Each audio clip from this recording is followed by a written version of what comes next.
原来你還能在這個點刷到我，我都以為我快涼了呢。今天就不猜左腳壓右腳了，老規矩，刷到了你就吱個聲，或者在右邊留下你此時的手機電量，讓我知道我還沒完全涼透。好了，廢話到此結束，一起來享受今天的解壓時刻吧。社恐10級的馬特為逃避人類社交，直接輟學回老家繼承了千畝林地，窩在爺爺的獵人小屋裡開啟了快樂躺平模式。這天馬特無意間翻出爺爺的工具箱，長期無人使用的鑽頭已經鏽跡斑斑，他輕輕地擦拭着祖傳的工具，腦海浮現出爺爺手把手教他木工技藝的畫面。為了使爺爺的手藝得到傳承，馬特決定就用這套工具親手建造一間木屋。他在叢林中選定了一處平坦的宅基地，便開啟了他的建造之旅。第一步就是要沿着宅基地的四周圍起一道鐵柵欄，這樣既能防止野獸襲擊，又能圈定屬於自己的寧靜領域。偌大的工程馬特都要一個人完成，不過對於年僅18歲的他來說，最不缺的就是體力和時間。經過2個半月的努力，柵欄終於全部安裝好。由於此前爺爺還留有一批砍伐備用的原木，這讓馬特節省了大量的採伐時間。他首先用斧頭將原木上的疙瘩劈砍乾淨，而後再拿來刮刀仔細刮去樹皮。看着褐色的樹皮一點點剝落，露出雲山隱秘的淡黃色紋理，陽光灑落在他汗濕的脊背上，手中的刮刀如行雲流水般游走。當同齡人還躺在床上等外賣時，他卻沉浸在深山老林中無法自拔。一根根去皮的原木都被整齊碼放在支架旁，最終耗時2個半月才將所有原木處理完畢。為了讓原木在山風與斜陽中自然陰乾，還需要重新將它們架空疊放，以確保空氣流通。接下來木屋的搭建正式開啟，嚴謹的他用尺子精準地測算着距離，而後敲入鋼筋確定地基的位置。看來這面積至少200平起，而後再根據記號挖掘基坑。別看馬特年紀小，但做起事來卻非常的穩重。地基之間都要用紅繩鎖定，才能確保後期地基保持同一水平線。由於缺少預算，地基就使用大自然賜予的石材墊底，而後便可往模具內灌入攪拌好的砂漿。這麼好的手藝肯定能找個好工作，找工作交給58同城就成，效率超高，還能租房賣房找生活服務。內部還要填上石塊植入鋼筋，才能讓地基達到堅不可摧的效果，就如同記憶中爺爺的模樣。由於馬特堅持不使用電動工具，主要也可能是他買不起，因此想要將一根木材一分為2，就需要先用墨斗弹出標記線，再借助81下的力量，使斧刃精準進入原木天靈蓋，劈開一點縫隙後進一步擴大裂縫。與此同時，用木楔子給束胸來場針灸，才能打開他緊鎖的心房，直到他心甘情願地撕裂自己。用斧子斬斷千絲萬縷的聯繫後，還要對其表面進行細緻修整，接着就可以將平整的一面朝下架在地基上。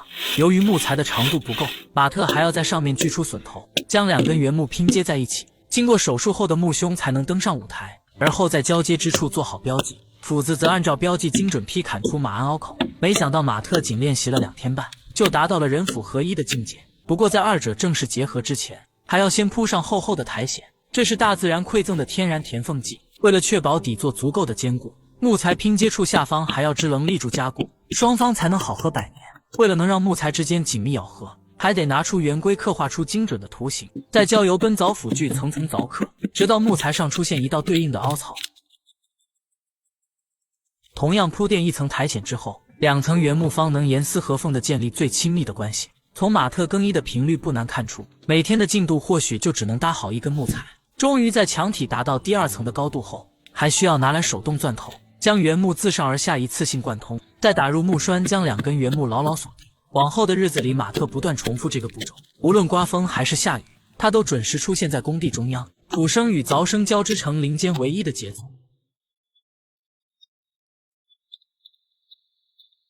直到牆體壘到第3層時，為了方便後續站穩腳跟，馬特才拿來角馬和方木搭建出地板的承重托梁，在上面鋪設好地板之後，就有了立足的地方。接着馬特繼續往上搭建牆體，嚴謹的他依然用劃線器精準地做出標記，而後在木材上鑿出相應的凹槽。由於他堅持不使用電動工具，所以這個步驟往往需要2天半的時間，才能確保原木之間沒有任何縫隙。他日出而作，日落而息，對爺爺的思念讓他從一個躺平青年蛻變為執斧如筆的木作匠人。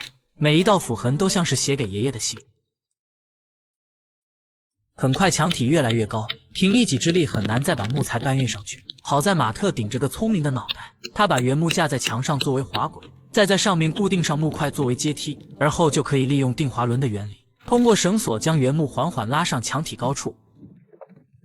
半年時間如白駒過隙，牆體也即將完工。無論颳風下雨，馬特始終堅守在工地，從未停歇。閒暇之餘，他也會制作些美食犒勞自己，亦或到附近遊山玩水，看山間雲捲雲舒，聽溪水潺潺入耳。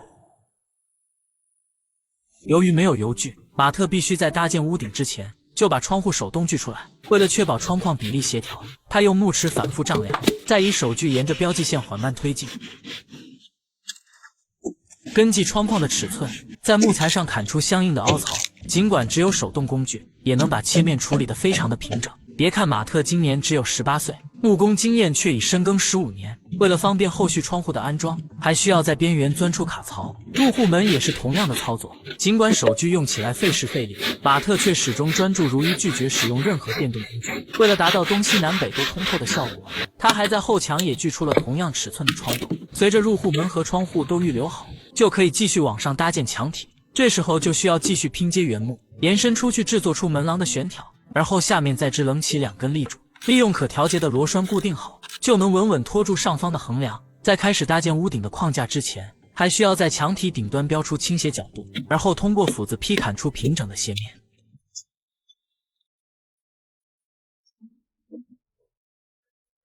都說現在的年輕人沉不下心，馬特卻用一斧一鑿打破了偏見。他俯身鑿刻屋架的每一處榫卯，終於將屋頂的框架精準拼接，牢牢地固定在了牆體頂端。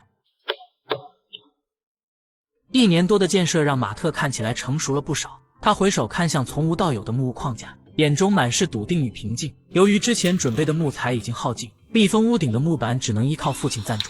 為了在安裝時更加緊密貼合，馬特第一次使用了電動工具。如果非要找個偷懶的理由，那就是對效率的妥協性接納。由於每一塊木板都自帶漆口，只需將它們依次嵌入便可严絲合縫。它沿着屋脊一寸寸鋪排開來，木板在陽光下泛着溫潤的光澤。